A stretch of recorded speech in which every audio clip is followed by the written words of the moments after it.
Sup, my dudes, Valk here, and today I'm going to be talking about Sans Undertale. Sans from the April Fool's banner. He is really good, and I want to talk about it today. So right now I have him in Form 1. His Form 1, I don't have a max limit broken yet. I am going to. I'm working on it today whenever I finish my daily. It'll allow me to finish the weekly at the same time, then I get a max limit broken. But I can go ahead and showcase what he does in the meantime. So, here, you can see he's at 4.82k, but because of cost scaling and level scaling, I think he's a little bit higher than that. I think whenever he's maxed out right now, money-wise, he's actually like 6.3k, so that's really nice. But we're going to be using him for Form 2 because he has a brand new passive called Karma. When attacking enemies with high health, the damage will be higher. What this is Reverse Decay. Decay is basically anytime you attack an enemy below 50%, health, you do an additional hit of 300% of your attack. So it's a 4 times damage buff basically on enemies below 50%. Sans is the opposite. Sans is 4 times damage buff on enemies above 50%. And because of that, Sans is wacky. Sans is very, very good. And I'm going to try to showcase that to you guys today. And also, Sans has some amazing animations. Kaisor knocked it out of the park with the animations. Really, really, really good. Sans animations are sick. I love them so much. So I'm definitely going to show the animations because the attacks are so cool. But Sans might convince me to play with effects on.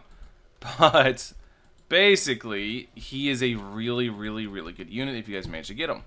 So let's go ahead, let's start, and let's just see the animations first, and we'll go from there. Here you can see the first animation, just a little bones from the ground. But then we go up, and when he hits his next animation, which is this one. Alright, we go up, we get to this one. By the way, pay attention to SPA on this attack. We can go ahead and go up 1, make it 0.8, so you guys can see this. But yeah. And then last one, Blaster Zone Circle. I think there's one more after this. Yeah, there's one more after this. Alright. Now one more, Blaster Judgment. This one's my favorite. This one's sick. See that? It's so cool. Love that attack. So there's a couple things I want to go over with Sans that makes him really, really, really good. A few of them is how cheap it is to reach one of his massive power spikes. And there is, like I said, the Karma ability, which is something that can't be understated how strong that Karma ability actually is. It's really, really good. So we can go ahead and put Choso here so I don't have to move him here in a bit. We're going to go ahead and max him out so we get the sibling buff because that's the only category buffer he has right now. So you're really not going to be using it with a category buffer, unfortunately. But you are going to be using him a good bit just because he's really good. So we're going to put him on his 0.8 cooldown, a really small circle as you can see, but it really does not matter too much whenever you consider the amount of damage he's doing. So let's go ahead and look at the amount of damage that Sans is pumping out like this in this state. So he's at 147k. You're going to do that times 4. Let's round it to 150k to make it easy. So that's going to be 600k damage per second, roughly. But it's on a 0.8 SPA, so it's going to be even more. It's probably going to be around like 700, 720k DPS per unit. So times 4. So 7 times 4 is 28, so 2.8 mil DPS.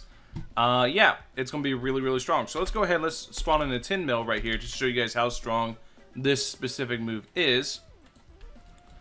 And yeah, there you go. 10 mil gone. Boop. Goodbye. Goodbye. Okay, so now let's spawn in a 50 mil. Just so, like I said, you guys can see how crazy this is. Look at it. Yeah, no, Sans is insane. Sans is very, very, very strong. Very good. So now we're going to move him to a little bit better positioning, and then we're going to once again let him get buffed up and go from there. And we're going to use, we're going to fully max him out because I think at like 50 mils probably like the highest he can reach with the other stat. So we do want to try to go ahead and, you know, see what he can do actually maxed out at full potential. So 1.15 mil on a 6 SPA, pretty strong, fully maxed out. And you, like I said, you got to multiply that by 4. So it is in actuality, what, 4.6 mil? Pretty good, 4.6 mil per hit. We're gonna spawn in the 50 mil.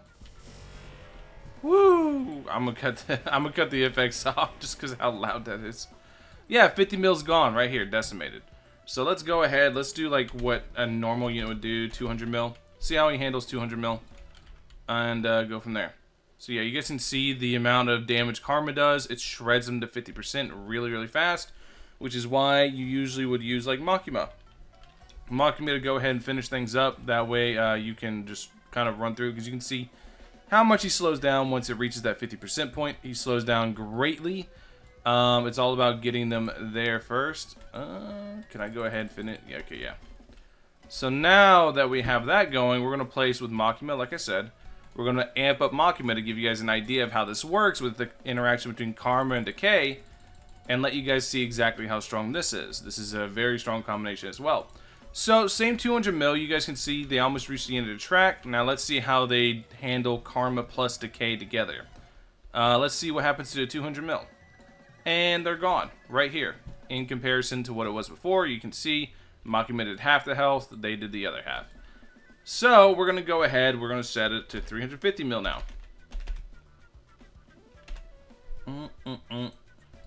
That is 3. Yeah. So, you can see the amount of damage that they're able to push out. How quickly they're able to run an enemy down to 50%. Once the enemy's 50%, Makima can take over from there, hitting really, really hard with the Decay. And because she hits so hard with the Decay, the enemy is going to die about here. So, let's go 450 mil. Alright.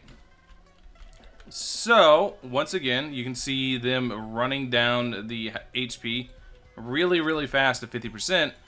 At which point, Makima, you can see they got it down to half about here. At which point, Makima can take over, and then she can do a lot of damage that way. Yeah. You can see how much damage she can dish out now. So, let's go ahead. Let's go 600 mil.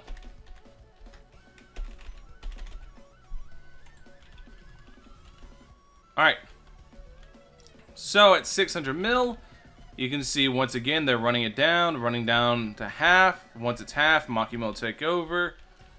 I think 600 mil is probably like the biggest we're going to be able to do without